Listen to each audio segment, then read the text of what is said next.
കേരളക്കരയാകെ കണ്ണീരിലാഴ്ത്തിക്കൊണ്ട് കുവൈറ്റിൽ മരണമടഞ്ഞ 45 മൃതദേഹങ്ങളാണ് വ്യോമസേനയുടെ വിമാനത്തിൽ നെടുമ്പാശ്ശേരിയിലേക്ക് എത്തിച്ചേർന്നത്. ഇതിൽ 23 മലയാളികൾ, 7 തമിഴ്നാട് സ്വദേശികൾ, 1 കർണാടക സ്വദേശി, ബാക്കി 14 പേരുടെ മൃതദേഹങ്ങൾ ഗോവയിലേക്കാണ് കൊണ്ടുപോയത്. കേന്ദ്ര സഹമന്ത്രി സുരേഷ് ഗോപി, മുഖ്യമന്ത്രി, പ്രതിപക്ഷ നേതാവ് എന്നിവരെല്ലാം എത്തിച്ചേർന്നിട്ടുണ്ടായിരുന്നു. അവർ ആദരാഞ്ജലികൾ അർപ്പിക്കുകയുണ്ടായി. നെടുമ്പാശ്ശേരി വിമാനത്താവളത്തിൽ നിന്ന് മൃതദേഹങ്ങൾ വീടുകളിലേക്ക് എത്തിക്കാൻ പ്രത്യേക ആംബുലൻസ് സംവിധാനമാണ് സംസ്ഥാന സർക്കാർ ഒരുക്കിയിരുന്നത്. ഇവിടെ നമ്മളിപ്പോൾ കാണുന്നത് അരുണിൻ്റെ, കുവൈത്ത് തീപിടുത്തത്തിൽ മരണപ്പെട്ട അരുണിൻ്റെ മൃതദേഹമാണ്. ഭാര്യ വീട്ടിലേക്ക്, വട്ടപ്പാറ പൂവത്തൂരുള്ള ഭാര്യ വീട്ടിലേക്കാണ് മൃതദേഹം ആദ്യം കൊണ്ടുപോകുന്നത്. അവിടെ പൊതുദർശനത്തിന് വെച്ച ശേഷം അരുണിൻ്റെ കുടുംബ വീടായ നെടുമങ്ങാട് കുരിയത്തിയിലേക്കാണ് കൊണ്ടുപോകുന്നത്. അരുണിന് ഭാര്യയും 3 വയസ്സും 13 വയസ്സുമുള്ള 2 പെൺകുട്ടികളാണ്.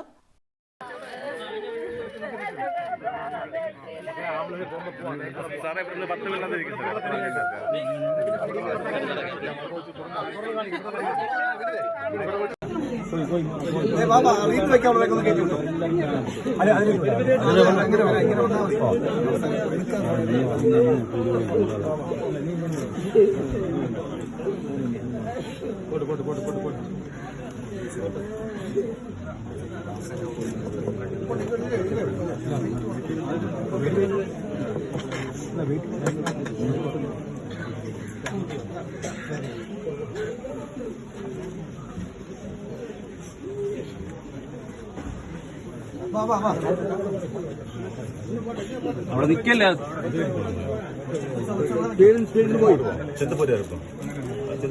ബാംഗ്ലൂർ വഴി.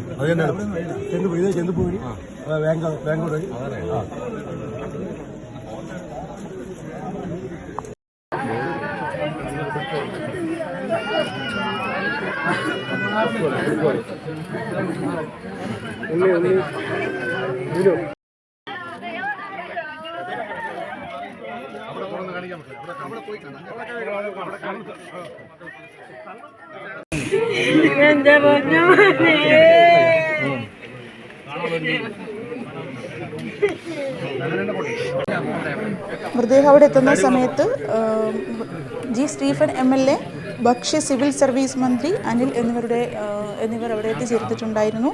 അരുണിൻ്റെ മൃതദേഹം കുടുംബ വീട്ടിൽ ദർശനത്തിന് വെച്ചിരിക്കുകയാണിപ്പോൾ. നെടുമങ്ങാട് കുരിയാത്തി ജംഗ്ഷനിലുള്ള വീട്ടിലാണ്.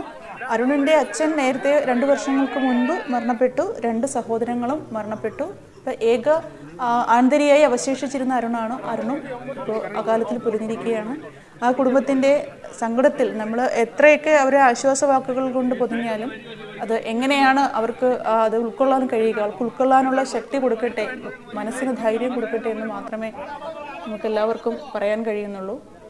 ഏതാനും നിമിഷങ്ങൾക്കകം സംസ്കാര ചടങ്ങുകളിലേക്ക് പോവുകയാണ്. അരുണിനെ അവസാനമായി ഒരു നോക്ക് കാണാനും അന്ത്യോപചാരം അർപ്പിക്കാനും വൻ ജനാവലി തന്നെയാണ് വീടിനും പരിസരത്തും എത്തിച്ചേർന്നിരിക്കുന്നത്. തത്സമയം ഈ വിവരങ്ങൾ നമുക്ക് നൽകിയത് അവർ ടിവിയുടെ പ്രതിനിധിയായ നഹാസ് A ആണ്.